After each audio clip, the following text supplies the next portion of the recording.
You're listening to another episode of the Ana Vivo podcast. Thank you for your time.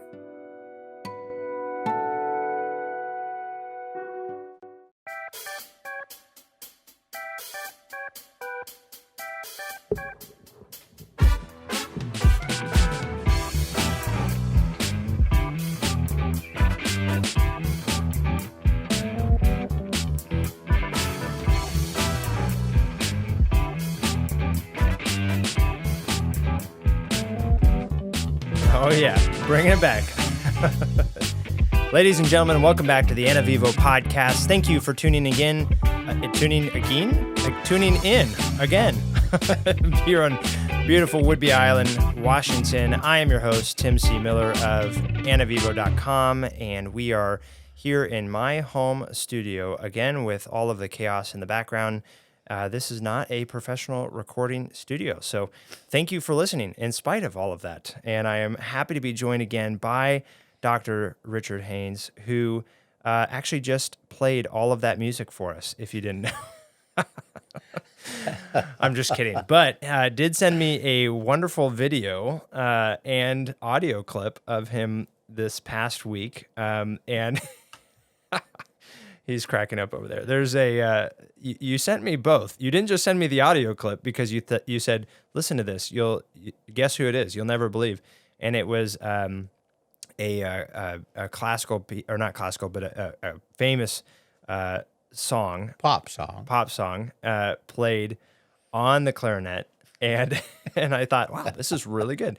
And then he sent me the video version of that, and it's you in your office, in your home office, just to prove that you can also play the clarinet and not just dabble, but actually play the clarinet. A man of many. That's a matter of opinion. Talents. I learn new things every time I have you on this show. I do Dick, too, and I appreciate that. It's wonderful. So, speaking of which, we were just talking about Russia and your fondness for the Russian people. Now, again, I have to say this is a safe space. It's post-Cold War, and so you can share your thoughts openly here, okay, without being accused. What do you want me to talk about? Soviet spy. One of my spiritual gifts is missions.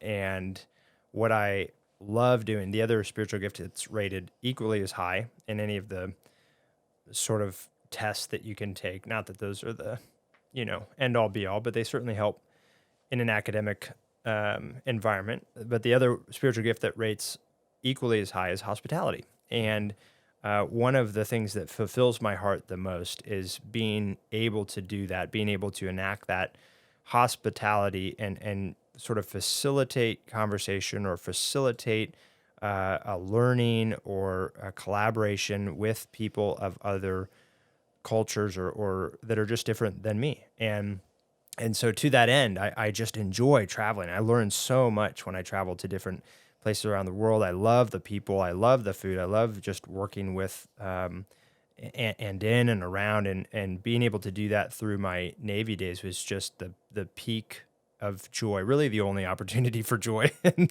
when you're 5 years out at sea, but just a wonderful experience. But I never was able to make it to Russia. And you just mentioned you had been there 6 times, is that what you said? Mm-hmm. Why were you in Russia 6 times? Well, all right. This goes back to the... If it's not classified. No.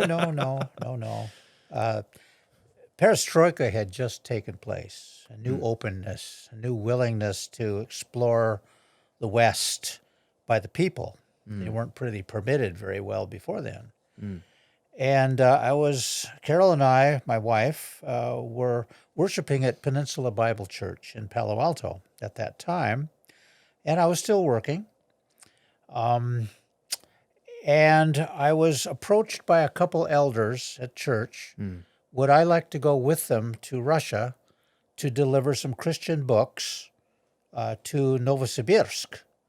In English, that's New Siberia, to the university there. Novosibirsk University is one of the most prestigious and powerful and advanced universities in the world. It's like MIT would be in America, and so forth. And so I said, yeah, I'd love to, because I've always wanted to go there. Yeah. And I speak the language a little bit. Really? Oh, yes. Where did you pick up the language? That's This a is, whole nother subject. I'm going to say, you're a previous Cold War era here, so. 1955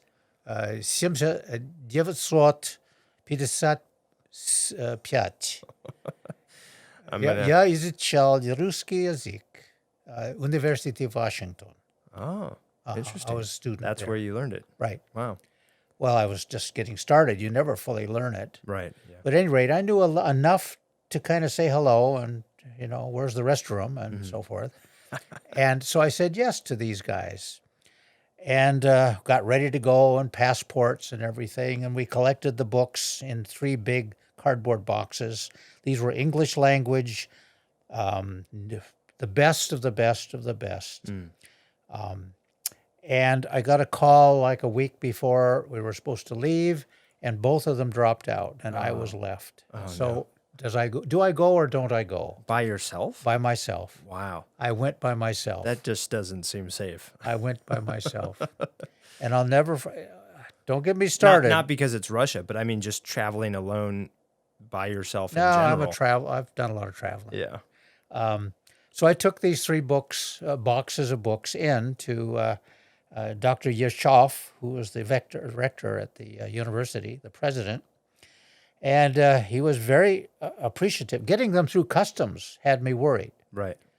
Being a socialist, atheistic background country, I didn't know what would happen there. And I got them in with no problem at all. God was just ahead. Yeah. So at any rate, I want to make this as quickly as I can. They accepted the books into their library, and he had me meet the chief librarian.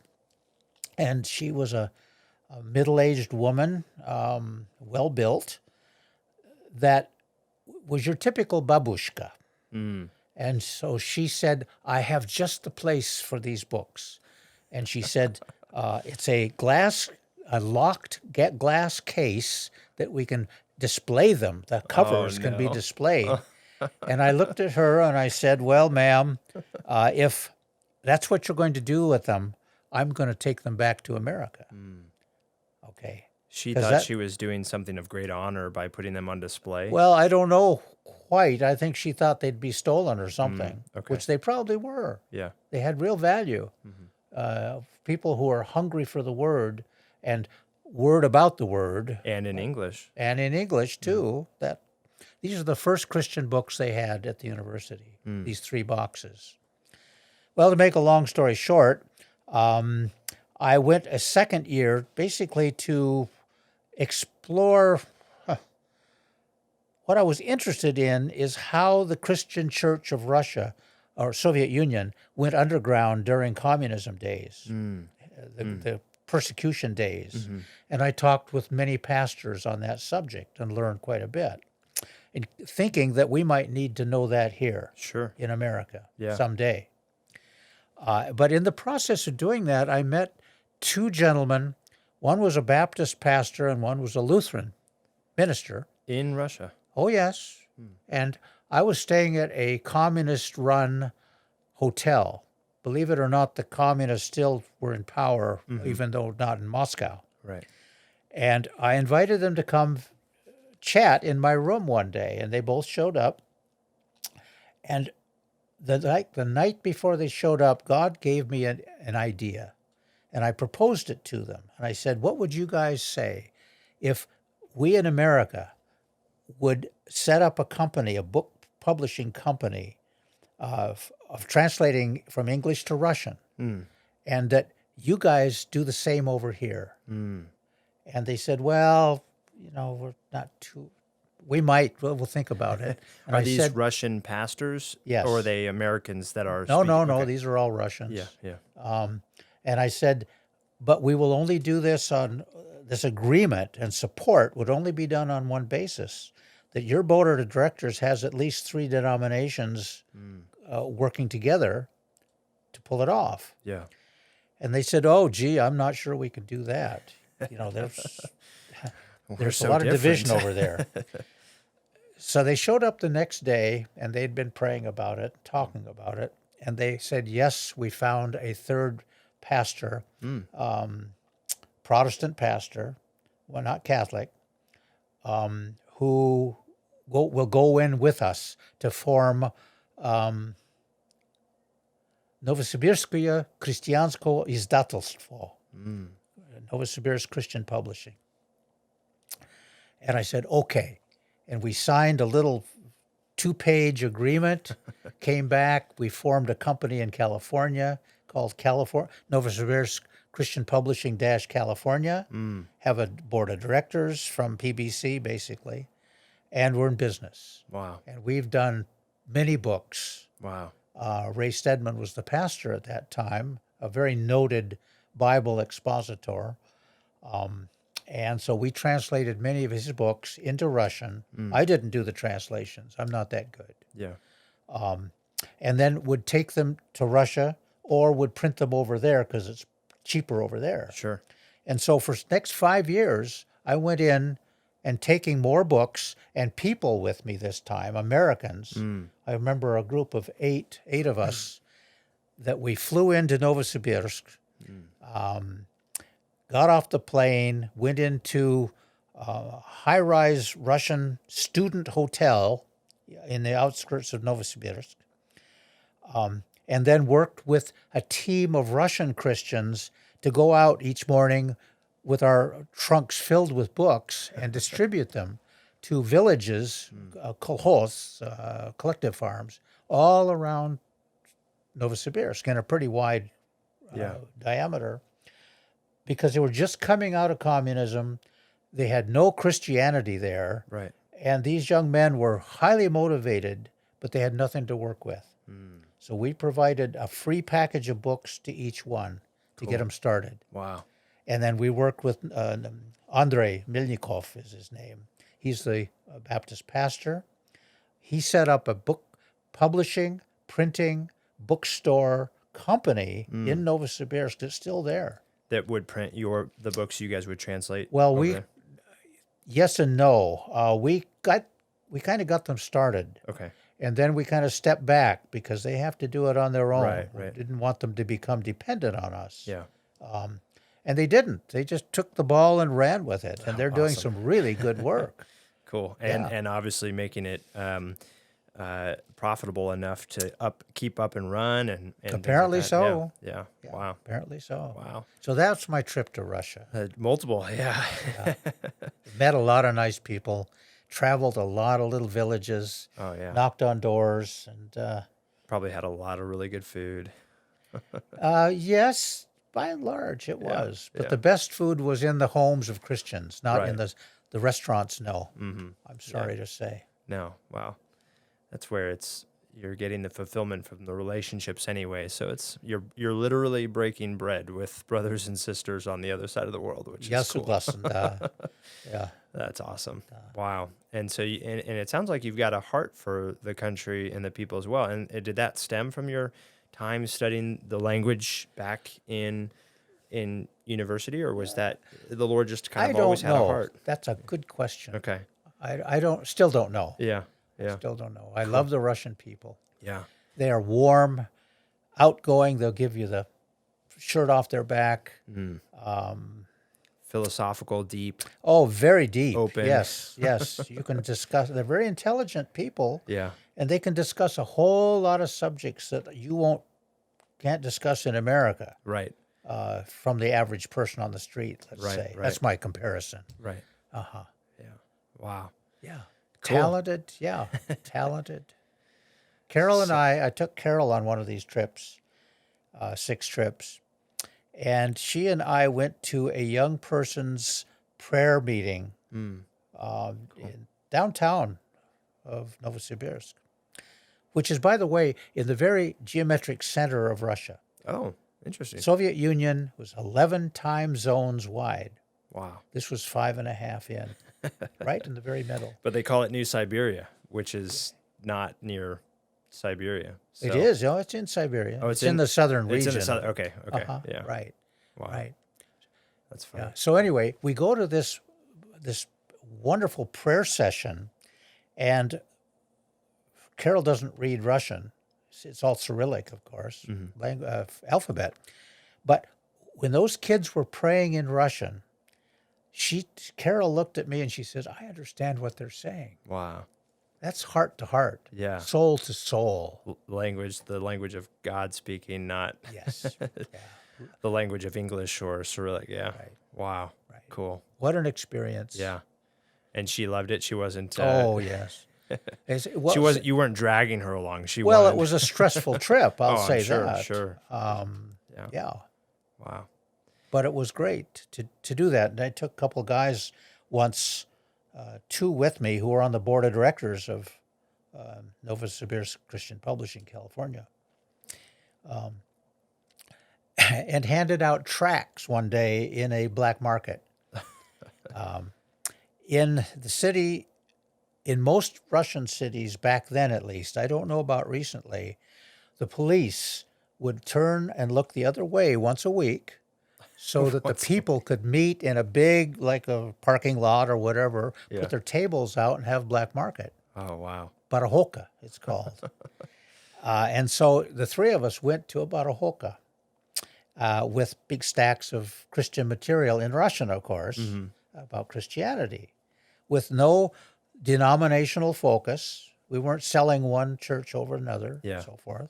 It was basics, the basics, the means of grace, and so forth. And walking down these aisles between the tables and having people look at us like we're crazy, because nobody ever hands anything out free. Yeah. Yeah. We were. Wow. And that got their attention right away. Wow. What a cool story. So you're probably from the beginning of the conversation here, when you were studying how the underground church, how they function, how they continued, did you learn anything about that aspect of it, or did you kind of transition into the publishing side of things? And are you asking, did I continue that line of interest? Right.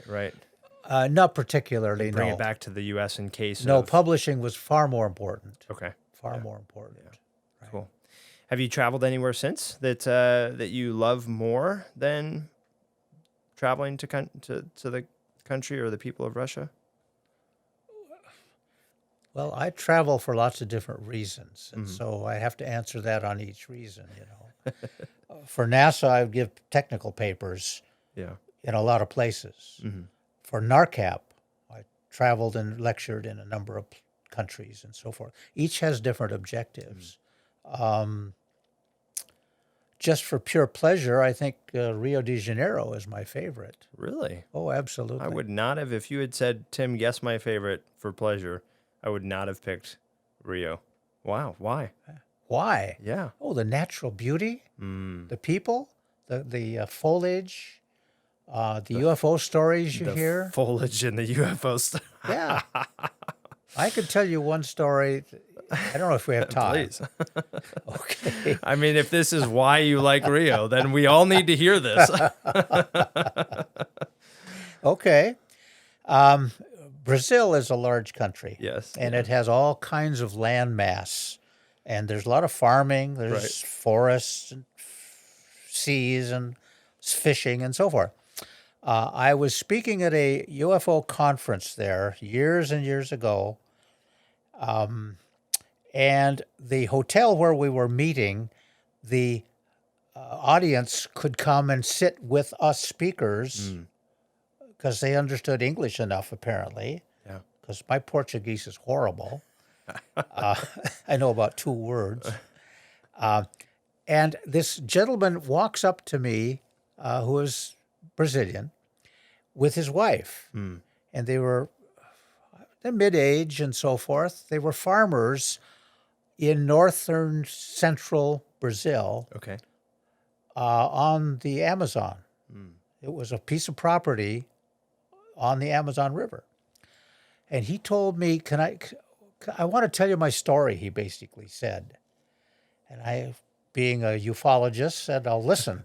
Of course. Well, here's what he told me, and it's one of the most fascinating stories I think I know. It was basically a CE-4, an abduction. Okay. Okay. He and his wife live in a little cabin, let's call it, a structure, not very big, on the edge of the field he's plowing. Okay. He's behind a donkey with a plow, the old-fashioned way, just one furrow at a time. Yeah.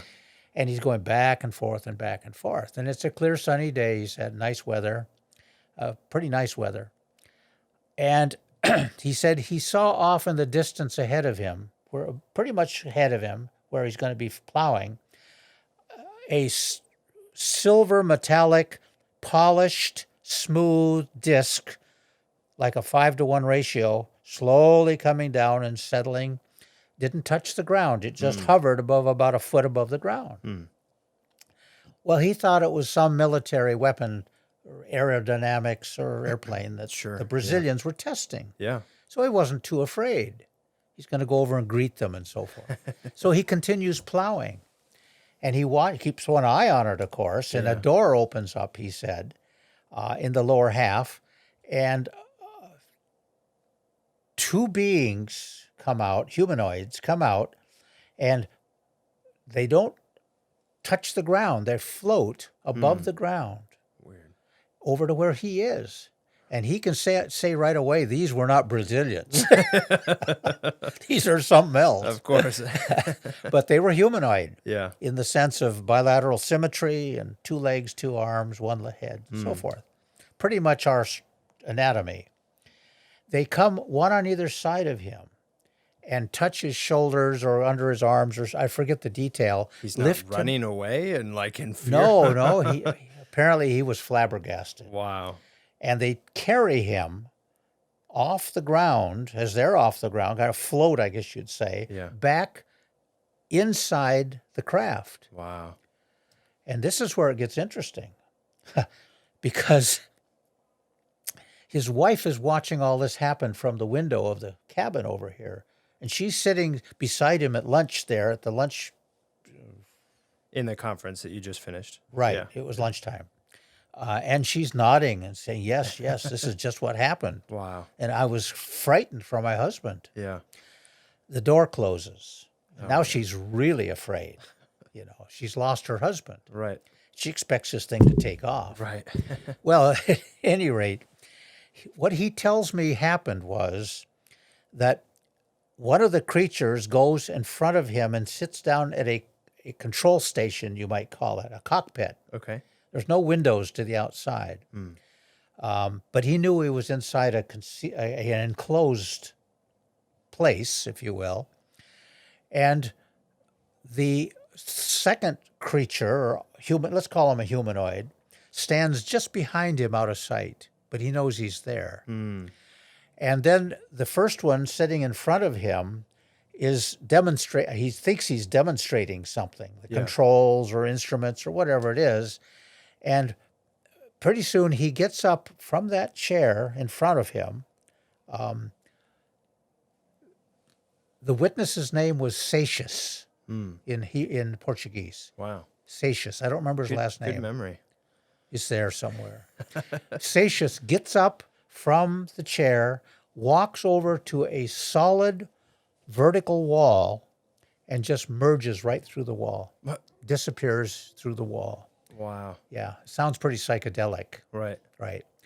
And so the guy behind him motions to him, doesn't talk to him, and says, you go there. Wow. Follow him. Wow. And Seixas says, I can't walk through that wall. Yeah. And the man's, he repeats this, it must have been a gesture, kind of a command. Go. Follow him. And kind of, he doesn't push him. He doesn't touch him, he said. Seixas said, all right, something just said I'd better do this. So Seixas is standing there. He turns and walks towards the wall and finds himself walking through that solid surface. Wow. As if it's virtual. Yeah. Okay. Maybe not solid. And then when he gets to the other side, I said, well, what did you see on the other side? And he said, well, I turned around and it was a solid wall. I couldn't see through it. It wasn't a one-way mirror, in other Interesting. words. Yeah, yeah. Uh-huh. Did he walk outside back into the farmland and Yeah. country, or was it? You mean, how does the story end? No, I mean, what's he walking into? I guess was it another room or more, part it of was the a cubicle. part of the ship? It was part of the ship. Yeah. Okay. Right. If it was a ship. Right. Right. Well, he's finally permitted to leave. And his interpretation to me was they just wanted to show me their craft. You see? It was a pleasure visit. A pleasure visit. Right. Right. He was Yeah. treated to hospitality. That's what it was. You'd understand that. So It was the Martians from another planet said, "Honey, we just got this new 1957 Chevy Bel Air. Let's take it out for a spin and show the locals." right. Yes. And finally, they let him go, and he goes back to the cabin, and his wife's very happy to see him. Wow. Of course. Now, that's a great story. Yeah. It'd make a great short story or, a science fiction or whatever. Do I believe it or not? People have asked me that for years, For centuries. for almost centuries now. Right. And I don't know. But he certainly was believable. And he had no motive. Yeah. He didn't ask me for money Right. or 15 minutes of fame on television or Or a anything spot like in your that. book No, or whatever. Yeah. that was satious. Wow. So, And that's one of the reasons why Rio de Janeiro Right. is your favorite. The yeah. the foliage and the food, UFOs. the food was fantastic. Oh yeah. I mean, Have you ever had paella? yes, I have. Ooh. And Very if good. if it's anything, if the reality is anything like the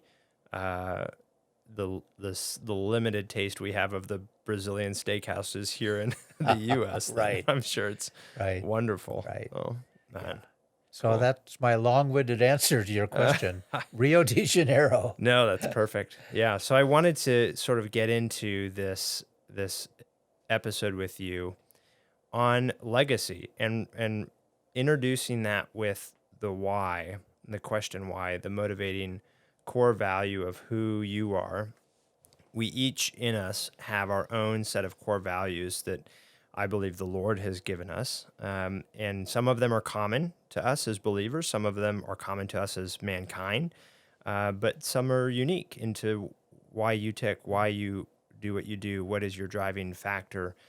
And for me, one of the purposes of this podcast is for my listeners, for my children, for those coming after me, to hear this legacy of other faithful men and women honoring and glorifying the Lord in their way and the way that you've lived your life in all of these wild and crazy and awesome and wonderful regards, and the way that the Lord has blessed you and also tested you, and how you've given him the glory through that. And so I wanted to give you an opportunity to share with us something that will be with us long after you're here, long after you've been on and glorified with the Lord, and something that will encourage me, encourage my children, encourage my children's children, and your children's children, and so on and so forth. And this is a big question, but really the heart of it, the why. What is it that drives you?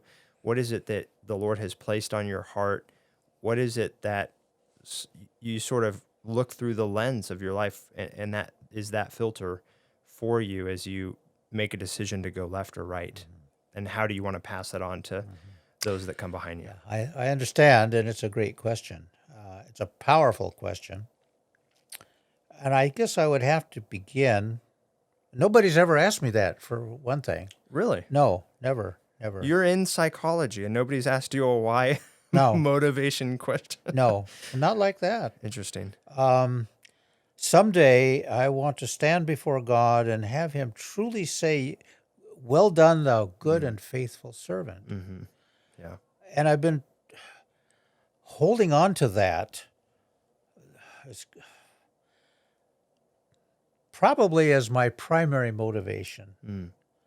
And trying to search out, how do I do that? Yeah. What do I do? Right. I mean, he can say that on his own, almost regardless, Right. if he wants to. But I don't think Scripture teaches that. So I have to do something. And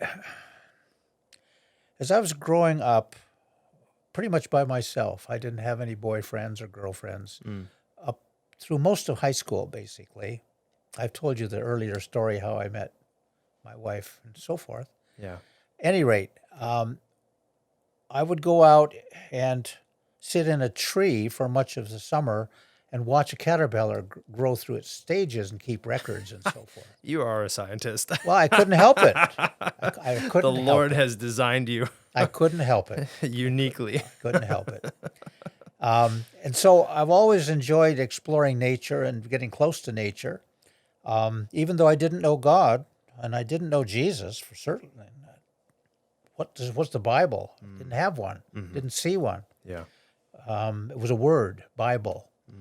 So I guess nature was my host for quite some time Yeah. until I met Mary, and then she and I dated in high school and went to her Lutheran church on Sunday mornings. I've told you that story already. Right. That was the beginning of a whole new chapter that replaced nature. That this spirit realm that we've been talking about, this invisible realm that faith is required to see, Right. that kind of took me over. And it said, that's much more powerful than nature. What motivates me more and more as I get closer to dying is being convinced in my own heart and mind that I have courage to share the gospel and am willing to do it.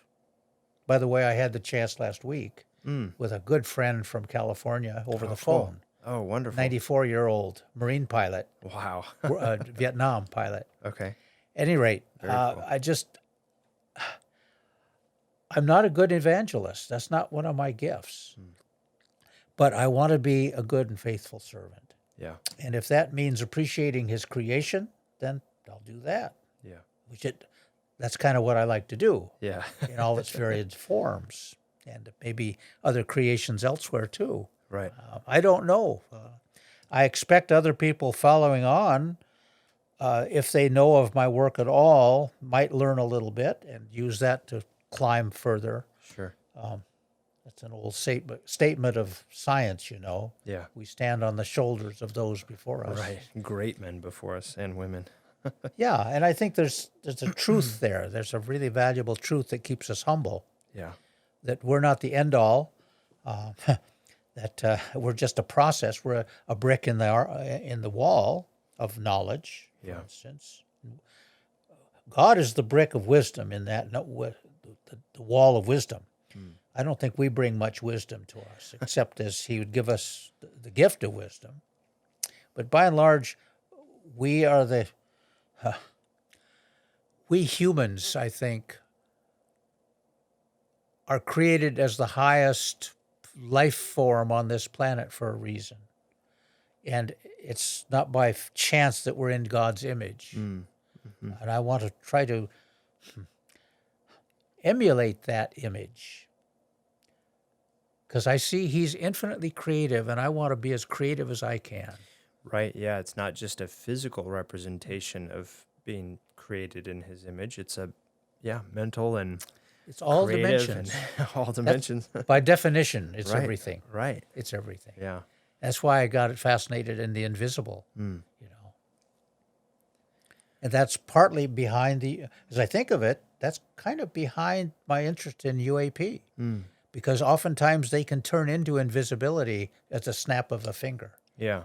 And of course that amazes scientists and gives them some skeptical looks and so forth.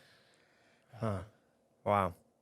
So what would you say is a concern of yours that you would like to pass on, or a call of action, a sort of an admonition to the rest of us?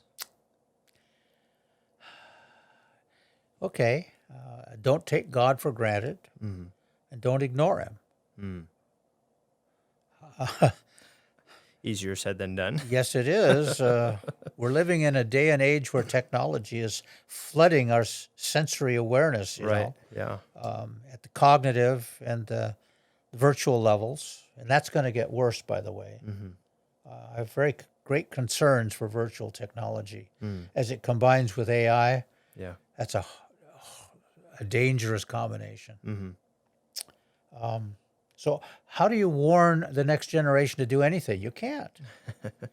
All you can do is be consistent in your own lifestyle and beliefs and what you share with them. And for me, that's tries to be founded on Scripture. Yeah. Other than that, I could scream and, try to motivate with a gun to the head. It wouldn't matter. No. They're on their own bent. Right.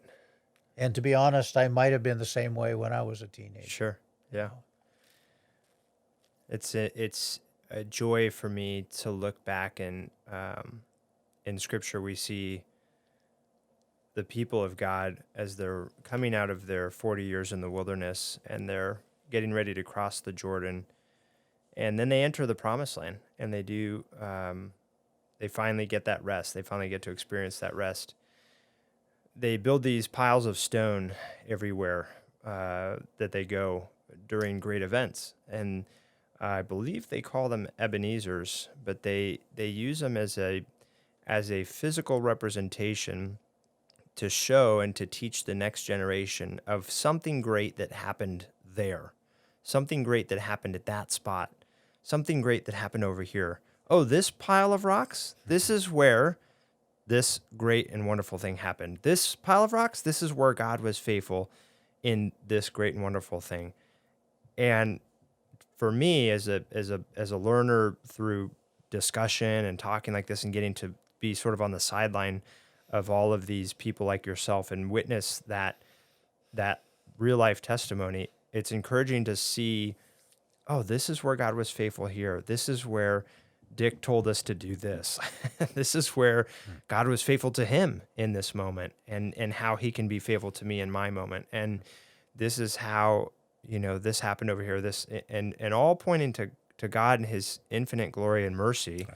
Right.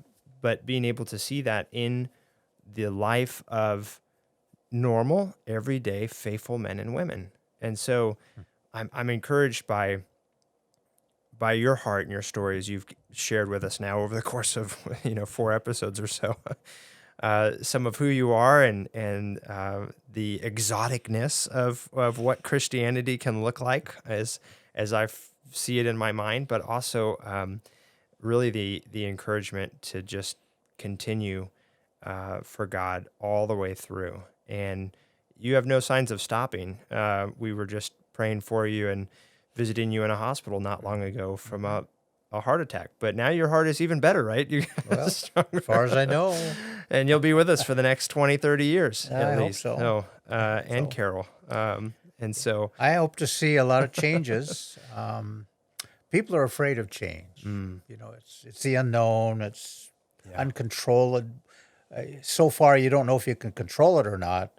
I expect to see an awful lot of changes in our country and in the world itself, quite apart from global climate business. Right. I'm thinking more of lifestyles and beliefs and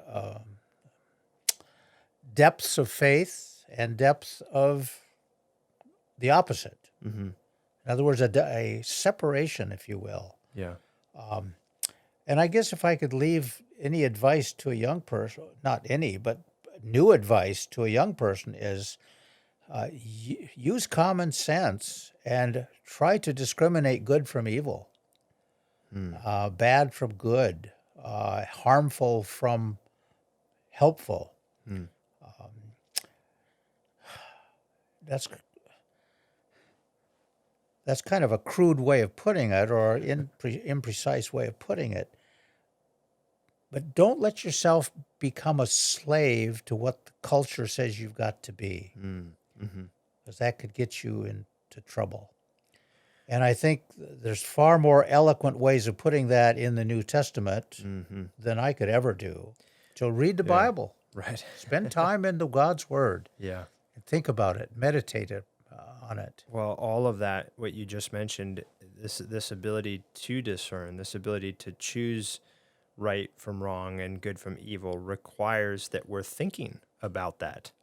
we can't make those decisions if we're caught up in so much of this social media or fast-paced life, or filling every waking moment with entertainment or self-indulgence, that we don't just pause long enough to reflect and to think about those kinds of conversations to then be able to make those decisions. So that's a good, I mean, obviously it's a good advice, but it's also, I think, it highlights the importance of slowing down and writing margin into our life, to read God's word and to take time to abide with him and to sit alone somewhere quiet in nature, maybe, and to really think about and dwell on these thoughts.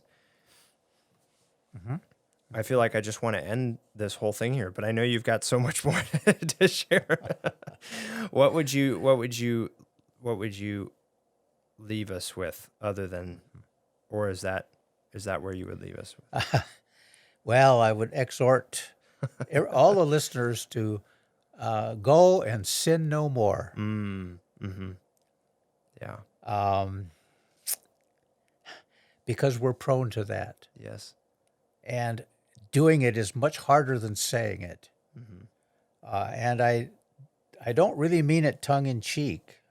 I use that phrase at Sunday morning in church, in the lobby, for instance, with people, and it elicits interesting responses. And from a psychological point of view, which is what I have a tendency to analyze, or think about, I think there's a lot of hidden guilt. And so by saying that as an exhortation, an encouragement, go and sin no more, I may be uncovering very unpleasant memories of what they have done in the past. Yeah. So still, to your radio audience, or whoever your audience is, I say, go and sin no more. And if it is guilt or shame that saying it solicits, then that's a sign to confess and to grow from that, because you're already forgiven. If you're a believer, if you're already in the Lord, it's not something that, the devil's reminding you of that in that case, which is exactly something to let go. That's right. And I'll say that when you do that repentance, you feel like a new person. It's a weight lifted off your shoulders, so to speak. Yeah. Yeah. Absolutely. Good. Well, I've enjoyed our time together. This has been fun. I have as well. And I hope that you'll join me again someday for another episode of anything that's on your heart or mind that you want to discuss. It could be, a variety of topics. If you're listening in today and you have something you'd like to learn or hear from the Dr. Richard Haines, definitely feel free to reach out direct here at anavivo.com. All of the contact information is there, and you can pose your questions there. We do some live segments from time to time where we have people call in, and we have the ability here in the studio to record that as well. And of course, you can bring guests on the air, so we could always have a far more academic session than just me. And so have some facility. I'll just pose questions back and forth in that case. But it's been an honor, really, and just a blessing for me to have your time here. Thank you very much. Absolutely. Thank you very much. Yeah, and for those listening, thank you again. We would not be doing this without you and your dedication to wanting to learn more, and also just hear really the shenanigans that go on in my mind. And as you've listened across the episodes, wildly different topics that range from guest to guest. So as my kids would say, thanks for listening.